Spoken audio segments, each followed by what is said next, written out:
Bonjour à toutes et à tous, bienvenue dans Libre Ensemble, votre rendez-vous de la laïcité. Pour certains, elle est la cause de tous les maux, pour d'autres, elle représente encore le rêve et l'espoir. L'Europe sera au cœur de notre émission aujourd'hui, à l'occasion de la sortie d'un livre intitulé « Une démocratie approximative, l'Europe face à ses démons », un livre publié aux éditions du Centre d'action laïque, dont nous avons le plaisir de recevoir l'auteur aujourd'hui. Alors Véronique de Keyser, bonjour. Bonjour. Alors vous êtes psychologue, professeur émérite à l'Université de Liège et ancienne députée européenne pour le Parti socialiste. Alors dans ce livre, vous partez justement de votre expérience en tant que députée européenne et vous nous dites qu'entre 2001, l'année où vous êtes arrivée au Parlement européen, et 2014, l'année où vous avez quitté le Parlement européen, il y a vraiment une évolution qui s'est faite et l'image de l'Europe s'éternit. Alors comment est-ce qu'on peut expliquer cette évolution et comment on en est arrivé là aujourd'hui ? Ce qui est vrai, ce qui est frappant, c'est la rapidité avec laquelle ces changements ont eu lieu. C'est-à-dire la rapidité avec laquelle, tout à coup, les gens, le public s'est mis à douter de l'Europe. On me dit surtout ne parlez pas de l'Europe dans vos débats, etc. Ce qui est un peu difficile, mais parce que ça ne passe pas, ça ne passe plus. Alors, il y a des raisons qui sont des raisons tout à fait objectives. Je crois que l'Europe n'avait jamais traversé en un peu plus de 10 ans les chocs et les crises qu'elle a traversées et très rapidement et sans être trop long. Disons qu'il y a eu d'abord toute la libéralisation des services publics qui a affecté complètement la vie même des citoyens dans les pays membres. Il y a eu l'élargissement massif de 2004, sans grande préparation pour nous et avec un déportement de la décision européenne qui passait du côté de l'Est. Il y a eu la crise financière de 2008, puis il y a eu les guerres dans la ceinture méditerranée de l'Europe, avec les printemps arabes qui, hélas, n'ont pas apporté beaucoup d'espoir. Et puis, il y a les crises des migrants et il y a les attentats aujourd'hui. Et donc, ça crée des fractures. Ça a été des crises politiques, des crises de solidarité pour les migrants, des crises socio-économiques pour la crise financière. On n'a pas su se retaper de ça.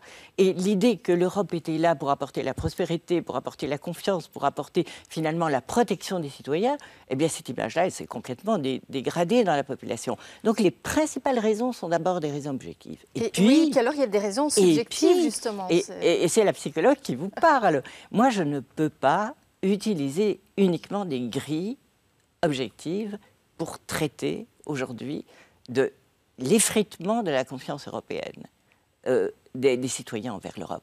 Ce n'est pas possible, parce que les peurs sont des peurs, la plupart du temps fantasmatiques, la peur des migrants, la peur de l'autre, l'obsession de l'identité. Écoutez, pensez que Nicolas Sarkozy a lancé le débat sur l'identité nationale, qui était un débat effrayant, il l'a 12 ans après que Mitterrand ait lancé au Parlement européen le nationalisme, c'est la guerre. Donc il ne faut pas 12 ans pour que tout à coup on se demande quelles sont nos racines, si on est des Français de pure souche, etc. etc.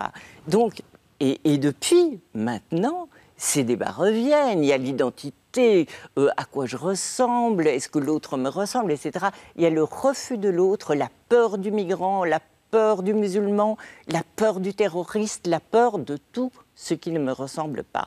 Et ce refus de l'autre, je pense que c'est ça qui est aujourd'hui la plus grande menace qui pèse sur la construction européenne. Et c'est ce que vous appelez d'ailleurs les vieux démons de l'Europe dans le livre, c'est tout ce qui est nationaliste, l'extrême droite qui monte aussi bien dans des pays historiques de l'Union européenne comme la France, les Pays-Bas, mais aussi l'Allemagne. Et puis la Hongrie, la Pologne. Alors ça veut dire quoi? Ça veut dire que les garde-fous de la construction européenne, pour empêcher justement, c'était le plus jamais ça. On ne voulait plus d'une guerre en Europe. On ne voulait plus des nationalismes. On voulait la prospérité, on voulait l'entente entre les peuples, etc. On ne voulait pas la compétition entre les États. On voulait l'entente, la prospérité, la paix. Eh bien ça, on n'est plus sûr aujourd'hui de l'avoir. On n'est plus sûr si on ne parvient pas, par un renouveau de la démocratie européenne, à écarter les démons, les vieux démons qu'on connaît bien.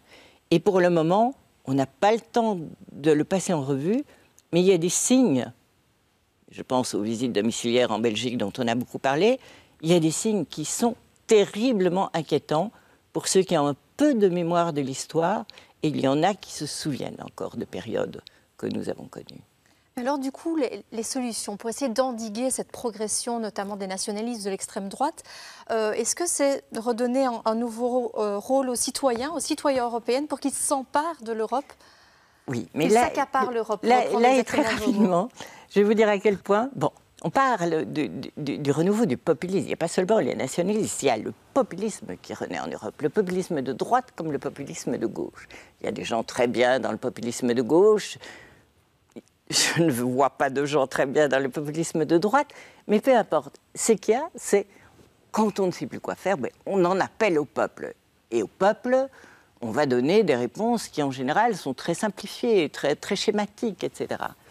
Ce qu'il faut savoir, c'est que l'Union européenne, aujourd'hui, on s'en méfie, comme jamais, les citoyens s'en méfient, mais ils n'ont jamais été les bienvenus dans la construction européenne.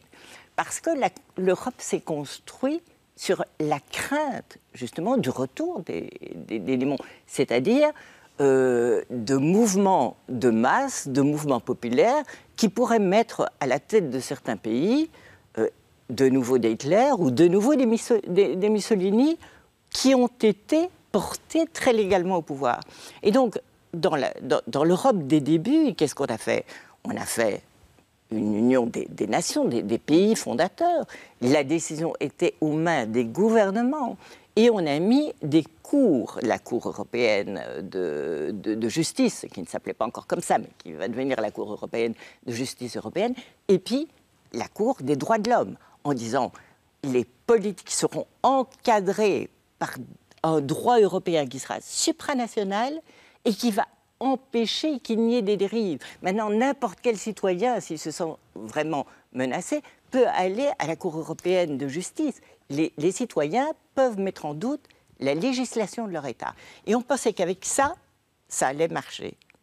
Et puis, on n'avait même pas de Parlement européen. Et ce n'est que petit à petit qu'on a donné un pouvoir aux citoyens, ou en tout cas aux élus européens.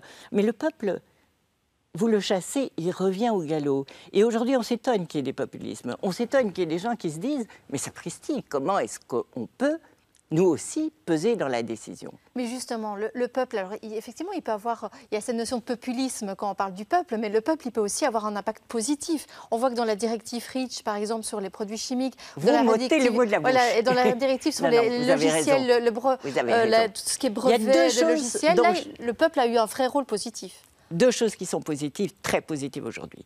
Le fait qu'il y ait des technologies de l'information, dont on peut dire ce qu'on veut, les réseaux, l'Internet, les sites web, les fake news, etc. Mais les jeunes les maîtrisent et s'en servent.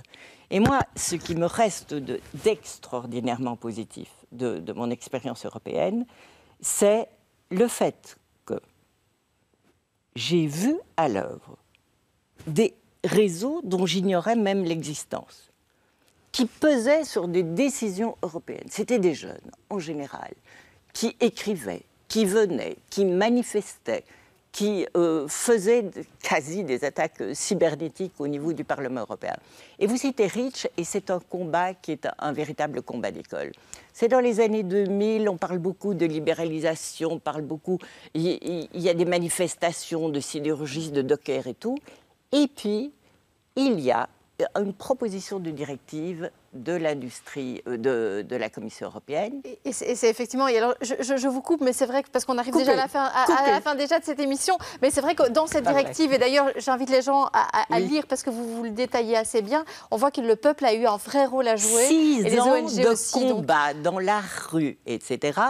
Et ils ont mis à genoux l'industrie chimique européenne, non pas pour la détruire, mais pour l'obliger à enregistrer, à vérifier l'innocuité des produits. Voilà. Mais en tout cas, pour avoir plus de détails sur ça et sur tout le reste, et sur le rôle, du peuple en Europe. Je pense que les jeunes aujourd'hui, et que les citoyens européens peuvent influer parfaitement la décision européenne. Alors je rappelle, Véronique de Keyser, le titre de votre livre Démocratie, une démocratie approximative, l'Europe face à ses démons. Merci en tout cas de nous avoir accordé cet entretien.